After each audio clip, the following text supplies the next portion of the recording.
Hello Health Science 3202 students. This is your week 5 video. This is going to be the first video. And just as a reminder, next week, week 6, you have your first midterm, which is going to be Thursday, October the 1st. So make sure you're prepared for that. And in addition to that, don't let the dates get ahead of you. Make sure you're ready for your paper and your presentation as well. So just kind of keep that in mind. Don't let those dates sneak up on you and surprise you that you have that additional work to do. So keep that in mind. As a reminder, on Blackboard under announcements, there is an important dates section that has the important dates for you to remember. So make sure and take a look at those, and make sure and ask me any questions that you have in regard to your paper, your presentation, your midterm, things like that. So again, your midterm is going to be Thursday, October 1st. I tend to give you a lot of time to do your midterms, so kind of keep that in mind. While it's not something that you want to procrastinate on, if you have something during class time that doesn't allow you to do the exam at that exact moment, you're probably going to have a lot more time than just the standard amount of time. Usually what I do is I open the midterm up in the morning and I close it at 11:59 that night. So you're going to have a lot of time to do it, but again, don't put it off because, internet trouble, things like that. Things can happen in your life that cause you to have issues time-wise, so don't let that get away from you, okay? So with that, we're going to go ahead and move into the week 5 materials, and tonight we're going to be talking about, today I should say, we're going to be talking about environmental agencies, policies, laws, and regulations, and kind of pack a lot of information into this, but I certainly I want to try and boil it down to kind of the essential pieces. So again, when you look through this material, it's obviously not exhaustive, but certainly will give you a good idea for the purposes of this course. On to slide 2. These are some of the things that we're going to talk about, how the laws are made in regard to the Constitution, legislative bodies, and the judicial system, and then executive orders. So we're all kind of familiar with what's taking place in regard to environmental laws, and you'll notice that the president does have some pull with these things, and certainly can have an effect on what we do in regard to enforcing and controlling environmental laws. On to slide 3. So there are a couple of ways that laws can be made. One of those is through a court action, which is called common law, and then the other is through a legislative process, which is called statutory law. So these can look into like local needs assessments. You could have areas that have extremely high dust. They could be exposed to water contamination issues, and these could be localized. But we also have congressional committees that can step in and say, okay, what we want you to do, the federal government, is we want you to protect the country from nuclear waste, or the fact that all of our nuclear facilities are having trouble passing the Nuclear Regulatory Commission's standards. So you can have congressional committees that can step in on these things, and they can certainly bring a great deal of pressure to environmental contamination of the water and the air and things like that. These do have to pass through the House and the Senate, and then they're signed into law by the President. So as you can see, there are a lot of hands that come in contact with some of these environmental laws. On to slide 4. So laws and regulations. How are these regulations written? Laws are provide for guidelines. Certainly, this is an important piece. When you think about guidelines, you're really going to be looking at what the standards are. How much carbon monoxide should we have in the air? How much lead can we have in water? How much trichloroethane can we be exposed to in the environment? And these are things that are very important. So when we think about the guidelines, these are the important pieces. And we'll talk a little bit about like NEPA, the National Environmental Policy Act. It was groundbreaking in 1969. but it didn't have those refined guidelines in regard to how we were going to protect the environment. And without those guidelines, you really have no ability for traction in regard to how you're going to enforce these laws. And then certainly interpretation of these laws, this can be something that is very challenging. And we see that today with regard to a lot of the things that we're looking at, like the Clean Air Act, and certainly with states' rights, with California saying we want higher standards, and then the federal government saying, no, we interpret this in a different fashion, and you cannot overstep your bounds. There's certainly a lot of interpretation in regard to environmental laws, and without those guidelines in place, it makes it even worse. So writing of regulations, you have these working documents that begin to take shape over time, and you'll see amendments to environmental laws fairly consistently that people will kind of tinker around with them a little bit to try to do things that are more beneficial for the environment or more beneficial for business. And again, it's not for me to decide what's right and wrong. Essentially what I would always say is the same thing. You have to have a robust economy, and you also have to have a robust protection of the environment. Those two can tend to be at odds from time to time, and that becomes a real challenge in regard to legislative pieces, direction for the government, and when they begin to enforce and select environmental policies. So the regulations are designed for enforcement purposes, and they essentially give us a benchmark to say, okay, do not exceed this value. And that allows us to step in as an environmental agency to say that, yes, in fact, we want to see these things enforced, but also allows us to bring suit against individuals who do not follow along with those guidelines. Now, as you know, currently we're in one of those periods where we have a record low for bringing suit against individuals that have been in violation of environmental policies. Is that a good thing? Is it a bad thing? It's really for you to decide. And certainly as an environmental registered environmental health specialist, I may look at it one way, but if I was a business owner here in Southern California, I'd have a very different view of it. So keep that in mind. On to slide 5. So with lawmaking, the president signs a federal act into law. The states adopt the federal laws through state assembly or state Senate passage, and then the governor signs it into law in the state, and then the law is regulated by the staff. So this is kind of an interesting process.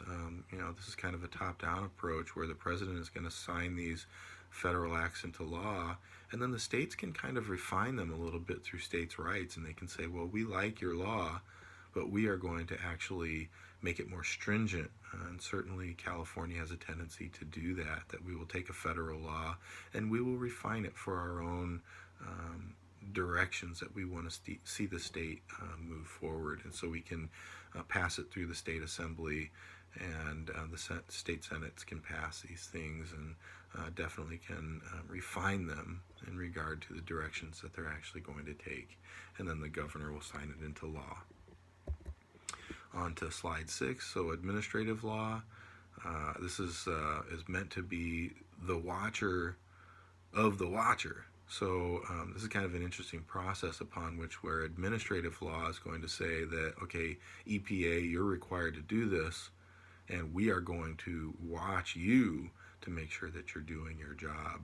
So it limits potential abuse by any given agency, and is based on Administrative Procedure Act, which basically says that these things should be handled in a very specific fashion.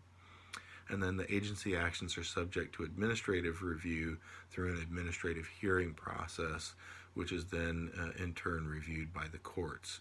So administrative law is designed to really make sure that these laws, regulations are being properly managed and administered. On to slide 7. So common law. Common law is basically what we're going to look at with common law is that we have case precedents.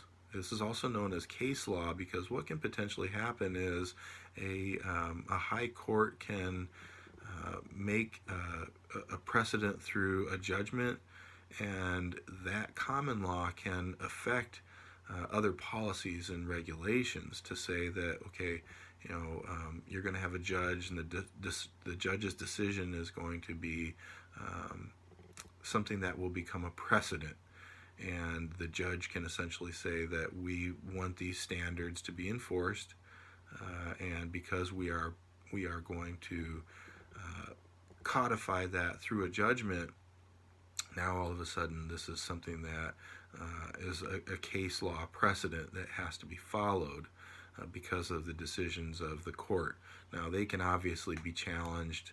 They can be tied up for quite some time in the court process that says that we have a right to reject the court's settlement or the court's judgment, and we will act accordingly based on what we want to happen in regard to common law. This is very frequent because court judgments can be tied up in a process upon which they will be reviewed to find out if they are in fact legitimate. So common law is something that very frequently can have an effect on environmental policies and laws. On to slide 8, federal lawmaking. So we certainly we have the federal statutory law, which is codified into the U.S. Code, which you'll frequently see as USC. And then we have federal regulations, which are compiled into the Code of Federal Register, which you'll see as CFR. And these are things that you'll see fairly commonly. I'm not going to generate extremely challenging test questions. So again, with regard to these, I don't expect you to have much understanding beyond what is on the slide, that the USC, the United States Code exists, but we also have the Federal Register, the Code of Federal Register, which is the CFR. On to slide 9. So with slide 9, we're looking at regulation adoption, which is composed in 3 steps. First is that a notice of proposed rule making is generated. The second step is the promulgation of the proposed rule. This basically means that I'm going to come out and announce it and say, we're going to do this, we're going to post this, we're going to put it on our website, we're going to give everybody an opportunity to read it over, and that's that promulgation process. And then the third step is the adoption and publication of the final rules. Notices are given in the Federal Register, and the current regulations are published annually in the Code of Federal Regulations, the CFR. So the EPA agenda also publishes twice a year, and the EPA is also going to publish these as well. So this is how a regulation is adopted in 3 very, very complex steps. I don't want you to think that this is something that is taken very lightly. It's very challenging. So you notice, you promulgate, and then you adopt and publicate in regard to the final rules. And that's a very lengthy process for environmental policy standards. On to slide 10, laws and regulations. So you have local governments, cities and counties, which can pass specific ordinances. City councils, county board of supervisors can also get involved with this. You can pass state laws into ordinance. They can be written into city, county code of federal regulations, code of regulations, and you can also have environmental legislation, which is passed on a state or on a federal level. So this is that process upon which laws and regulations can be enforced. So certainly with Orange County may have very different standards than Riverside County, but more so Laguna Hills is obviously going to have different standards than San Bernardino, and these things can have an effect on how we view and manage laws and regulations. So on to slide 11. This gives you a little bit of a historical perspective when we look at some of the things that have been of interest to us as environmental laws have been passed. So 1906, they began to look at pure food laws and wanted good foods. They didn't want horrible things to be added to foods, and certainly with meat processing this can be a bit of a challenge, but how many fly parts should be in food, and things like that began to be looked at as of 1906. And then in 1910, they started looking at federal insecticides. In 1938, the Federal Food, Drug, and Cosmetic Act is passed. On to the 1947 FIFRA, which is the Federal Insecticide, Fungicide, Rodenticide Act. So again, kind of refining what we were looking at in regard to what we could use in the environment. On to 1954, where we started looking at atomic energy, which was very important to us. And in 1966, we began to look at Hazmat Transportation Act. So you can see kind of how things became focuses in different areas. In 1906, they really were concerned about food. 1947, they were looking at insecticides, fungicides, rodenticides. And then in 1954, for obvious reasons, they began to look at atomic energy. On to slide 12, continuation of environmental historical perspectives. So in 67, they started looking at Clean Air Act and its amendments for obvious reasons, because the cars and whatnot at that time period were extremely gross polluters, and it was hard not to be able to see the mountains and have this gray, horrible smog everywhere. In 1969, NEPA was passed, the National Environmental Policy Act. You may be surprised to find out that in 69, the president was Richard Nixon, who was a Republican. So it's rare to see policies in regard to protection of the environment come forward with Republican presidents. So certainly this was a groundbreaking period. You have 1970 with OSHA, the OSHA Act, 72 where the Federal Water Pollution Control Act came into play, and then in 72 again, Environmental Pesticide Control Act was released. So you can really start to see things ramping up in the late 60s, early 70s, where we really started to refine our environmental policies and really wanted to look at protecting the environment at a much greater level. On to slide 13, again a continuation. You have the Marine Protection Research and Estuary Act of 1972, where they really started to want to clean up the oceans. Again, the Coastal Management Act of 72, and then we have the Endangered Species Act of 1973, which was very, very important because we really started looking at the fact that we didn't want to lose biodiversity. So in 73, that became very important. A year later, 74, they said, hey, you know what? Maybe we ought to look at making sure we're supplying people with safe drinking water. So in 74, the Safe Drinking Water Act was passed.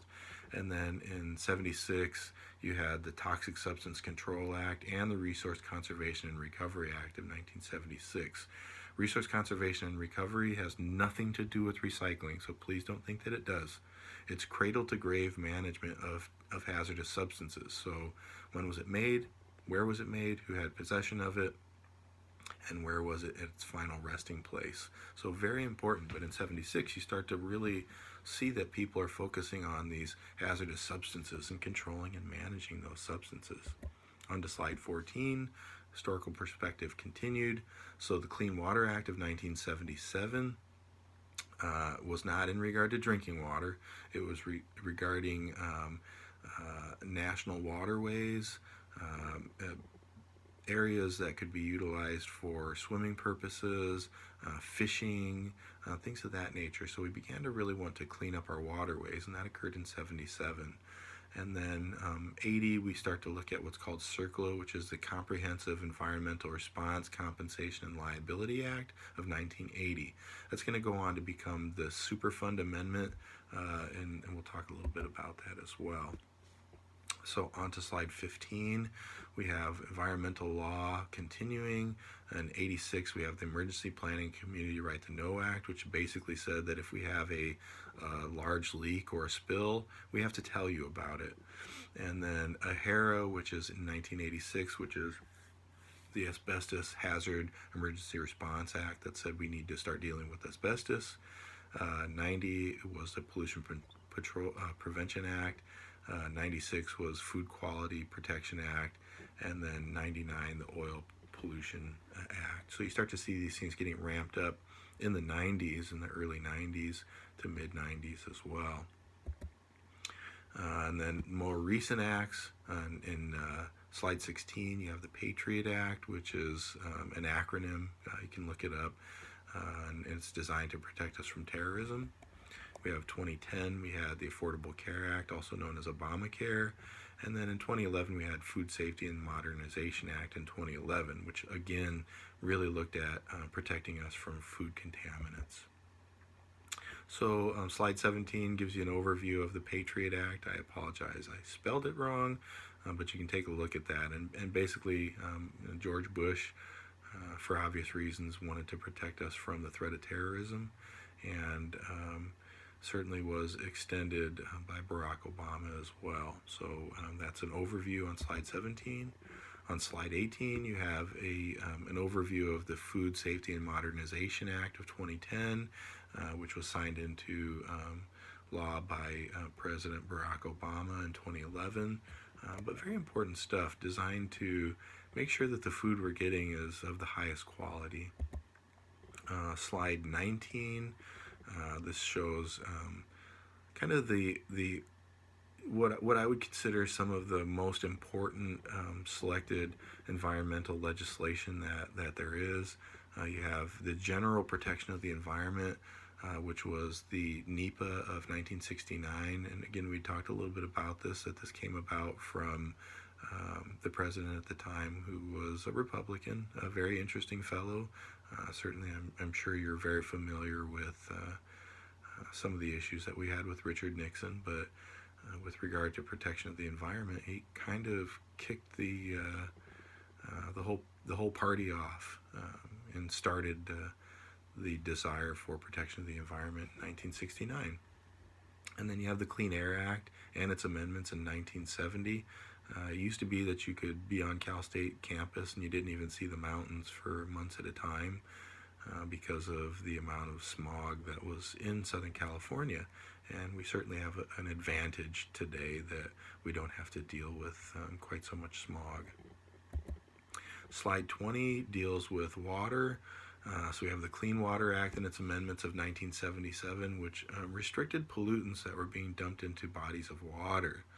And then 1974, obviously, the Safe Drinking Water Act, which limits contaminants in drinking water. They are very different. Okay, while they both deal with water, what I want you to understand is that the Safe Drinking Water Act was specific to drinking water, where the Clean Water Act was more specific to water bodies, and managing and controlling pollutants that could be dumped in those water bodies. So as you remember, we make a lot of guidelines and regulations that can be a challenge to enforce, which is why it's so important to kind of keep these in two separate silos. On to slide 21 with regard to food. You have the Food, Drug, and Cosmetic Act of 1938, and it was designed to protect us from harmful additives and things that were being either accidentally or intentionally added to food supply. And then Food Quality Protection Act of 1996 was going to tighten those food regulations down on things like raw foods and things that could affect children. So again, it's 60 years later, they're still refining these components upon which we want to have the safest foods that are being provided to us through the marketplace. Now, one of the things I want you to notice about this is breaking it down into categories. So we had general environment, we had water, and now we're talking about food. On to slide 22, you can see that this is broken down into pesticides. So we had FIFRA in 1947. We had it amended in 72 and 88. And these were basically designed to be a little bit more stringent in what we could utilize in regard to control of pests in the natural environment. On to slide 23, we have solid and hazardous wastes. So we have Solid Waste Disposal Act of 1965. RCRA occurs, you see RCRA again in 1976. Again, this is cradle to grave coverage of hazardous waste, hazardous materials. And then we have the Marine Protection Research and Estuary Act of 1972, which limited dumping into oceans and things of that nature that we wanted to really isolate and protect from pollution. And on to slide 24, We have the Toxic Substance Control Act of 1976, which really generated all requirements for toxic substances. We have CERCLA in 1980, which becomes the Superfund Act, which basically said we dumped a bunch of stuff in the environment, now it's time to clean it up. So with CERCLA, we're looking at cleanup of existing disposal sites and establishing financial responsibility. So we said you made a mess, now you have to clean it up. Fortunately for us, most of these messes were made by the United States government. Certainly the military has been a gross polluter over time, and they step in and clean up where they need to. But there are also large companies, some of which have gone by the way of extinction, have gone out of business. Places like the Ward PCB Manufacturing Company, places that were gross polluters that are now gone. On to slide 25, Emergency Planning and Community Right to Know Act of 1986, which again basically says that if we dump or we create an environmental hazard in your area, we need to tell you about it. And it has an annual reporting piece, but certainly in some cases it's reporting a lot more frequently. And then Pollution Prevention Act of 1990, which was designed to prevent pollution, but reduce it primarily. On to slide 26, where we have radioactive waste. We have Nuclear Waste Policy Act of 1982, which was dealing with high-level radioactive waste, and then low-level radioactive waste policy amendments that were added in 1985. So how are we going to dispose of low-level radioactive waste in comparison to the 82 Act, which was dealing with stuff that was coming from nuclear power plants and things like that? And certainly with low-level waste, we're dealing with things like medical waste and things that don't quite have the same tremendous half-life that we're going to deal with nuclear sites that are generating energy. Slide 27, Occupational Health and Safety. The OSHA Act of 1970 is going to look at refining standards for the workplace and trying to help workers from exposure to toxic substances and dangerous work environments, and that comes about in 1970. Again, moving through some selected legislation, this kind of gives you just some idea of some of the laws that were passed on slide 28 and some of the years. So forest management in 74, again refined in 76, mining, National Energy Policy Acts that were being set up in 1992. So lots of different dates being thrown around here, and I don't want you to get too stressed out by those dates. 1920, excuse me, I'm going to go ahead and take a break here, and then I'm going to move on with slide 29 in section 2. I don't want to make these videos too long for you, so I'm going to go ahead and pause here, and then we'll move into slide 29.